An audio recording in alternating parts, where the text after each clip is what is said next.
Konnichiwa मिनासान, आज हामी Japanese भाषाको हिरागाना, कातागाना र खान्जी कसरी पढ्छ भन्ने तरिका सिक्न गइराखेका छौँ। सुरुमा हामीले जापानिज भाषाको हिरागाना भनेको के हो त? हिरागाना है,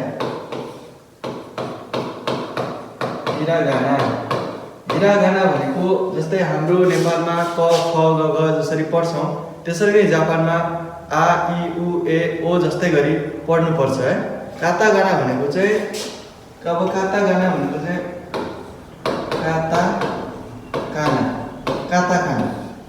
भनेको अङ्ग्रेजी वर्ड हो जुन इन्टरनेसनल जापान सरकारले इन्टरनेसनल वर्डमा प्रयोग गर्ने गरी यसको वाक्य बनाएको छ कातागाना है।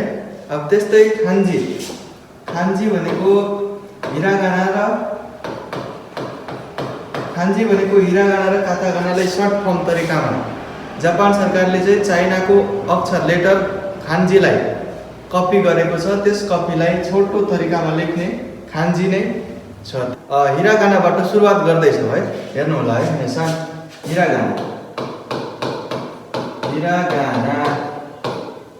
हिरागाना भनेको के हो भन्ने कुरा बुझिसक्नुभयो। अब हामी हिरागानाको लेटरहरू लेख्छौँ। हिरागाना आ इ उ ए ओ।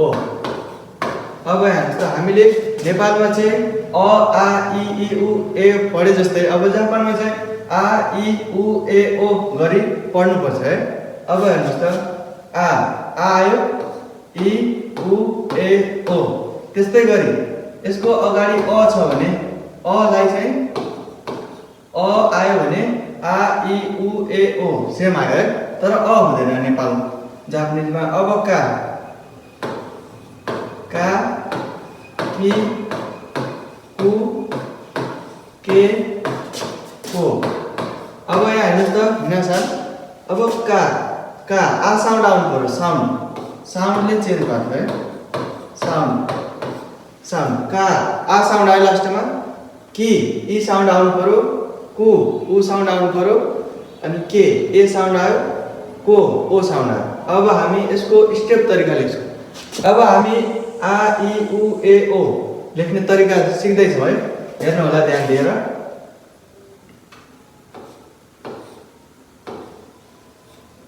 अब हेर्नुहोस् त निशान, अब यसलाई कसरी लेख्ने? पहिलो स्टेप सिधा धर्को, सेकेन्ड स्टेप अब यसलाई चाहिँ थर्ड स्टेप आ बन्यो। अब इ सिधा धर्को तान्ने अनि यस्तो। अब यसलाई जोड दिने, इ बन्यो। अब उ भनेको पहिलो स्टेप। अब यसलाई अलि घुमाउरो तरिकाले लेख्ने। अब यसलाई जोड दिने, उ बन्यो। अब ए को पालो, पहिलो स्टेप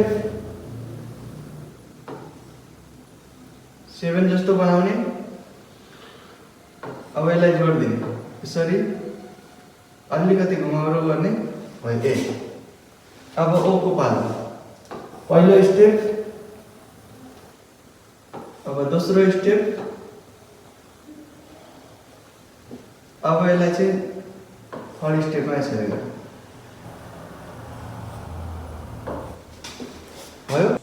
हामीले हिरागानाको आ इ उ ए ओ लेख्ने तरिका सिकिसक्यौँ मिनासान। अब हामी त्यसै गरी का कि कु के को लाइन कसरी लेख्ने त सजिलै तरिकाले सिक्ने प्रयास गरौँ है त। अब यहाँ हेर्नुहोस्, का को लाइन, कालाई हामीले यस्तो बनाउनु पर्छ, तर अब यसलाई स्टेपमा लेख्नु पर्यो। अब यस्तो स्टेप भनेको यसो भने फर्स्टमा धर्को तान्ने, अब त्यसपछि यसलाई यसरी जोड दिने। अब थर्ड स्टेपमा यो बनाउने, यसरी कुनामा एउटा धर्को का बन्यो। अब कि भनेको यसलाई दुईटा लाइन धर्को छड्के पार्ने हो। अब यसरी काट्ने बिचबाट। अब बिचबाट काटिसकेपछि अब दोस्रो स्टेपमा अब यसलाई यसरी गरिदिने, कि भन्यो। अब को भनेको त सजिलो छ, सो गर्ने तीर जस्तो को भन्यो। अब के भनेको एकदम सजिलो छ पहिलो स्टेप। अनि दोस्रो स्टेपमा हामीले अलिकति छड्के गर्नु पर्यो। अनि यहाँ चाहिँ काट्ने बिचदेखि अब हामीले यसलाई जोडिदिनु पर्यो। के भन्यो अब को भनेको सिधा लाइन थाल्ने अनि अलिकति यसलाई घम्बो।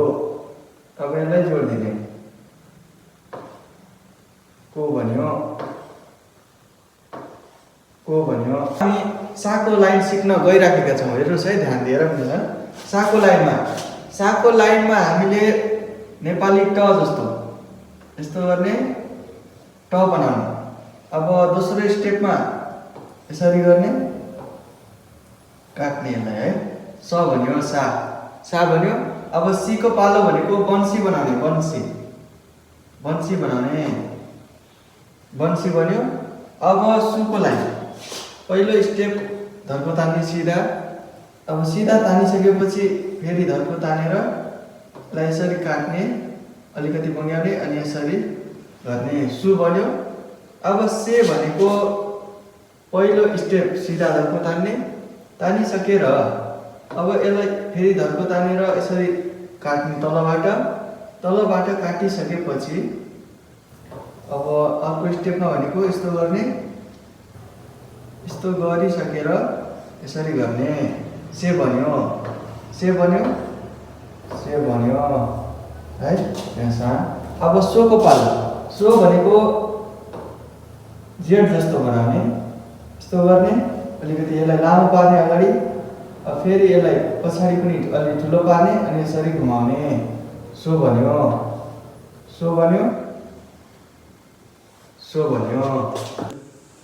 मिनासान हामीले काको लाइन पढिसक्यो। का, कि, कु, के, को आयो होइन। अब ताको लाइनमा हामीले ता, ती, तु, ते आउनु पर्ने हो। तर जापानले चाहिँ ता, ची, चु, बिचमा ची, चुले र लास्टतिर ते, तो, ता, ची, चु, ते, तो लिएर बनाएको छ। अब यो हामी हेरौँ यसको स्टेप कसरी बन्छ त। ता, ची, चु, ते, तोको लाइन है।